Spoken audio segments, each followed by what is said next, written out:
So I just read Drachenfels by Kim Newman and it was actually really good. The fact that this book is still being sold even 30 years after its initial publication should of course already be a big hint, but seriously, this book is decent even by non-Black Library standards. So the premise of the book is as follows. The book starts off with a diverse group of people on a quest to kill Constant Drachenfels. They succeed to take him down in under 40 pages and then the book skips to 20 years later as there's a playwright who is tasked with producing the recreation of this story. We also see the return of the surviving members of the initial party who are asked to come and provide information to the playwright. However, quickly mysterious events start to take place and dark secrets start to become unveiled.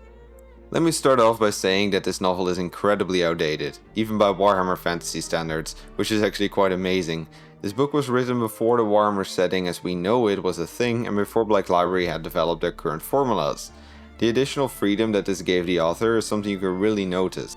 Many of the setting's current rules and facts are broken in order to create a better story, and it allows for a rather unique take on the setting.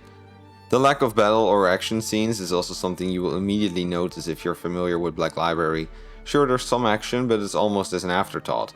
Instead, it focuses much more on the characters, the story, the mysteries, and the romance. It's a nice change of pace, as I don't think I've ever read a Black Library book that had so little action pulp in it. What makes it even more interesting is the 20-year time skip that allows us to experience the story in a very different manner as both the world and the characters have been vastly influenced by these past events. It also greatly enhances the inhuman outside perspective of the vampire Genevieve, as she doesn't age unlike her mortal comrades. The use of a vampire to provide a more outside viewpoint was a nice addition in general as well, but don't expect her to be the main character of the book though. Most of the attention goes to Detlef Sierck, the playwright. Oh, talking about Genevieve, it should also be mentioned that when this book came out it was quite unconventional to have vampires in the story that were not evil, especially female ones. I'll leave a link to a quite interesting interview about this in the description as well. Another great thing about the book is the pacing. The book goes very fast, there's no filler, no overly long descriptions, and like I said, no long action scenes. All of the pages have a reason to be there, and you'll also notice that many facts that seem random at first will become much more important later. It might be classified in Warhammer horror, but it's also a true mystery book. Combined with the frequent doses of dark humor and some truly disgusting horror scenes, this creates a book that you can't put down. The setting was good as well. Again, it breaks like 200 rules when compared to the more modern Warhammer fantasy, but Newman managed to create a very realistic and interesting setting nonetheless.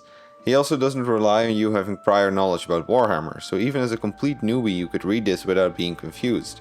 One of the new ways he creates such a realistic setting is by using a lot of unique characters, which while it makes the book feel more realistic, also makes the book a bit confusing at the start, as over a dozen characters will be introduced in a very short amount of time. The book also ends with a summary of how every character ended up after the ending, and I really had to think for a while to remember who everyone was again. Although maybe if you have enough time to read this book in one go, you won't really have this problem. Finally, I'd like to praise the amount of clues, misdirections and mysteries this book has. Almost nothing is as simple as it initially seems, and characters all tend to have something more to them than you would initially expect. The frequent twists and turns will make sure that you remain in the dark, and the clever hints will probably make this book quite rereadable. All in all, I'm giving this book 5 out of 5 Haunted Castles. But even if I were to rate this book as a non-Black Library book, it would still do pretty good, especially considering how unique it was when it came out. Mystery, horror, romance, humor, this book has it all and manages to present it all together in a great story with compelling characters. So we'll definitely also check out the other books of this series. Anyway, that's all I got for you today. If you liked this video, please consider subscribing and click ringing the bell to appease the Great Horned Rat. For more lore content, please check my main channel and leave any book recommendations in the comments down below. I gotta get back to reading the next book.